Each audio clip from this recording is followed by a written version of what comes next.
Welcome back to my YouTube channel. ಎಲ್ರಿಗೂ ನಮಸ್ಕಾರ. Sagar FF ಚಾನಲ್ಗೆ ಸ್ವಾಗತ. ಇವತ್ತಿನ ಒಂದು ವಿಡಿಯೋದಲ್ಲಿ ನಾನು ಜೋಳದ ರೊಟ್ಟಿನ ಯಾವ ರೀತಿ ಮಾಡೋದು ಅಂತ ಹೇಳ್ಕೊಡ್ತಾ ಇದ್ದೀನಿ. ತುಂಬಾ ಸಿಂಪಲ್ ಆಗಿ ಈಸಿಯಾಗಿ ಯಾವ ರೀತಿ ಮಾಡೋದು ಅಂತ ಹೇಳ್ಕೊಡ್ತಾ ಇದ್ದೀನಿ ಫ್ರೆಂಡ್ಸ್. ಬನ್ನಿ ಹಾಗಾದ್ರೆ ಯಾವ ರೀತಿ ಮಾಡೋದು ಅಂತ ಹೇಳ್ಕೊಡ್ತೀನಿ. ಮೊದಲು ಮಿಕ್ಸಿ ಜಾರಿಗೆ ಬೆಳ್ಳುಳ್ಳಿ, ಒಂದು 10 ಎಸಳು ಬೆಳ್ಳುಳ್ಳಿ, ಒಂದು 8 ಹಸಿಮೆಣಸಿನಕಾಯಿ, ಅರ್ಧ ಟೀ ಸ್ಪೂನ್ ಅಷ್ಟು ಅಜವಾನು, ಮತ್ತೆ ಅರ್ಧ ಟೀ ಸ್ಪೂನ್ ಅಷ್ಟು ಜೀರಿಗೆಯನ್ನು ಹಾಕೋಬೇಕು. ಜೀರಿಗೆ ಹಾಕಿದ ನಂತರ ಇದನ್ನ ಚೆನ್ನಾಗಿ ನುಣ್ಣಗೆ ರುಬ್ಕೋಬೇಕು ಫ್ರೆಂಡ್ಸ್.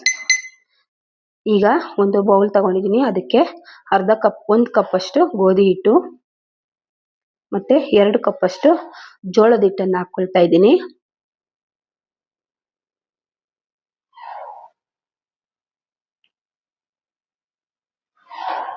ಈಗ ಇದಕ್ಕೆ ಸಣ್ಣಗೆ ಹೆಚ್ಚಿಟ್ಕೊಂಡಂತಹ ಈರುಳ್ಳಿ ಹಾಕೊಳ್ತಾ ಇದ್ದೀನಿ ಫ್ರೆಂಡ್ಸ್.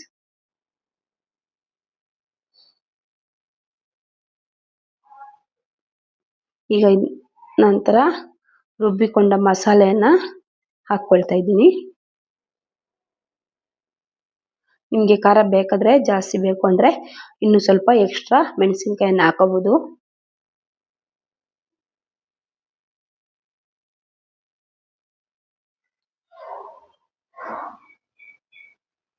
ಕೊತ್ತಂಬರಿ ಸೊಪ್ಪನ್ನ ತೊಳೆದು ನೀಟಾಗಿ ಕಟ್ ಮಾಡಿ ಇಟ್ಕೊಂಡಿದ್ದೀನಿ. ಅದನ್ನ ಹಾಕೊಳ್ತಾ ಇದ್ದೀನಿ.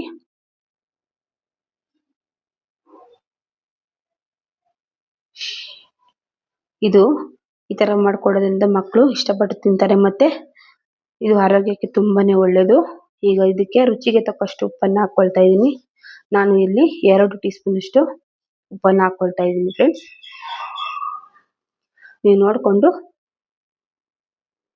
ಎಷ್ಟು ಬೇಕೋ ಅಷ್ಟು ಹಾಕೊಳ್ಳಿ, ಒಂದೇ ಸರಿ ಹಾಕೋಬೇಡಿ. ಈಗ ಇದನ್ನ ನೀಟಾಗಿ ಎಲ್ಲ ಉಪ್ಪು ಎಲ್ಲ ಕಡೆ ಮಿಕ್ಸ್ ಆಗೋ ತರ ನಾನು ಎಲ್ಲ ನೀಟಾಗಿ ಮಿಕ್ಸ್ ಮಾಡ್ಕೊಳ್ತಾ ಇದ್ದೀನಿ. ಈಗ ಸ್ವಲ್ಪ ನೀರನ್ನು ಹಾಕೊಂಡು ನಾವು ಅದನ್ನ ಕಲಿಸ್ಕೋಬೇಕು. ನೀಟಾಗಿ ಕಲಿಸ್ಕೊಳ್ಳಿ. ಸ್ವಲ್ಪ ಸ್ವಲ್ಪ ನೀರನ್ನು ಹಾಕೊಂಡು ಕಲಿಸ್ಕೊಳ್ಳಿ, ಒಂದೇ ಸರಿ ಹಾಕೋಬೇಡಿ. ಇದನ್ನ ನಾವು ಚಪಾತಿ ಹಿಟ್ಟಿನ ಅದಕ್ಕೆ ನಾವು ಕಲಿಸ್ಕೋಬೇಕು.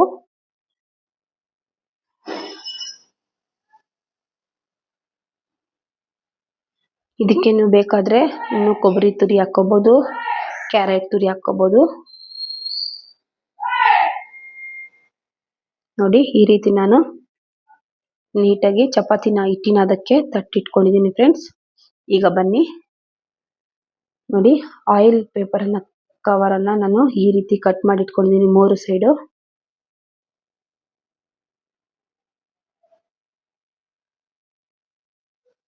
ಮತ್ತೆ ಸ್ಟವ್ ಮೇಲೆ ಪ್ಯಾನ್ ಕಾಯೋದಕ್ಕೆ ಇಟ್ಟಿದ್ದೀನಿ. ಈಗ ಬನ್ನಿ ಹಿಟ್ಟನ್ನ ಉಂಡೆ ತರ ಮಾಡಿ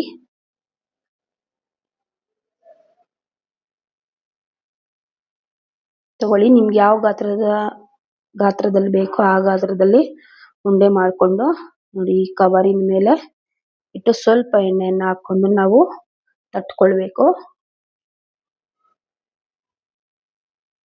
ನೀಟಾಗಿ ತೆಳುವಾಗಿ ತಟ್ಕೊಳ್ಳಿ.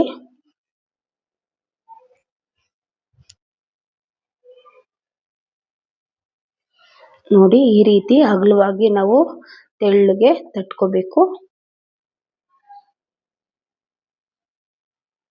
ಇಷ್ಟೇ ಫ್ರೆಂಡ್ಸ್, ತುಂಬಾನೇ ಈಸಿ ಇದು ಮಾಡ್ಕೊಳ್ಳೋದು. ಬೇಗನೆ ನಾವು ಇದನ್ನ ಮಾಡ್ಕೋಬಹುದು. ನೋಡಿ ಈಗ ಇದನ್ನ ನಾನು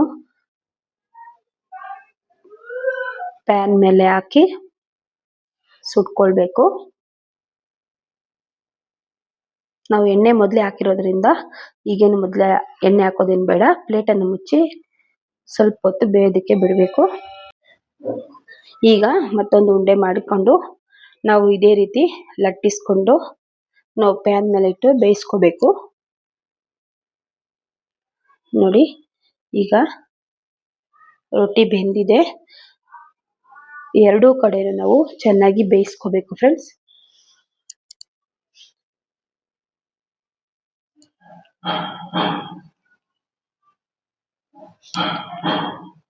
ಬಿಸಿಲುಗಾಲದಲ್ಲಿ ಈ ರೀತಿ ಮಾಡ್ಕೋಬೇಡಿ, ಯಾಕಂದ್ರೆ ಇದು ಜೋಳದ ಹಿಟ್ಟು ತುಂಬಾನೇ ಹೀಟ್ ಇರುತ್ತೆ. ಅದಕ್ಕೋಸ್ಕರ ಚಳಿಗಾಲದಲ್ಲಿ ತಿನ್ನೋದಿಕ್ಕೆ ಇದು ತುಂಬಾ ರುಚಿಯಾಗಿರುತ್ತೆ ಮತ್ತೆ ಆರೋಗ್ಯಕ್ಕೆ ಒಳ್ಳೇದು.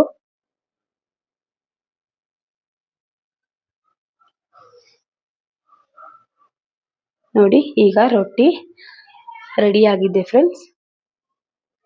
ಈ ವಿಡಿಯೋ ನಿಮ್ಗೆ ಇಷ್ಟ ಆಗಿದೆ ಅಂತ ಅನ್ಕೊಳ್ತಾ ಇದ್ದೀನಿ. ಈ ವಿಡಿಯೋ ಇಷ್ಟ ಆಗಿದ್ರೆ ಲೈಕ್ ಮಾಡಿ, ಶೇರ್ ಮಾಡಿ, ಸಬ್ಸ್ಕ್ರೈಬ್ ಮಾಡಿ ಫ್ರೆಂಡ್ಸ್.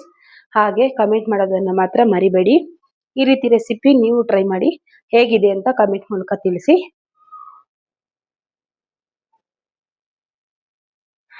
ನೋಡಿ, ಇದೇ ರೀತಿ ನಾನು ಉಳಿದ ರೊಟ್ಟಿಗಳನ್ನು ಸಹ ನಾನು ಸುಟ್ಕೊಳ್ತಾ ಇದ್ದೀನಿ. ಈ ವಿಡಿಯೋ ನಿಮ್ಗೆ ಇಷ್ಟ ಆಗಿದ್ರೆ ಈ ರೀತಿ ರೆಸಿಪಿನ ಟ್ರೈ ಮಾಡಿ, ಹೇಗಿದೆ ಅಂತ ಕಮೆಂಟ್ ಮೂಲಕ ತಿಳಿಸಿ. ಇವತ್ತಿಗೆ ಈ ವಿಡಿಯೋನ ನಾನು ಇಲ್ಲಿಗೆ ಎಂಡ್ ಮಾಡ್ತೀನಿ ಫ್ರೆಂಡ್ಸ್. Thank you.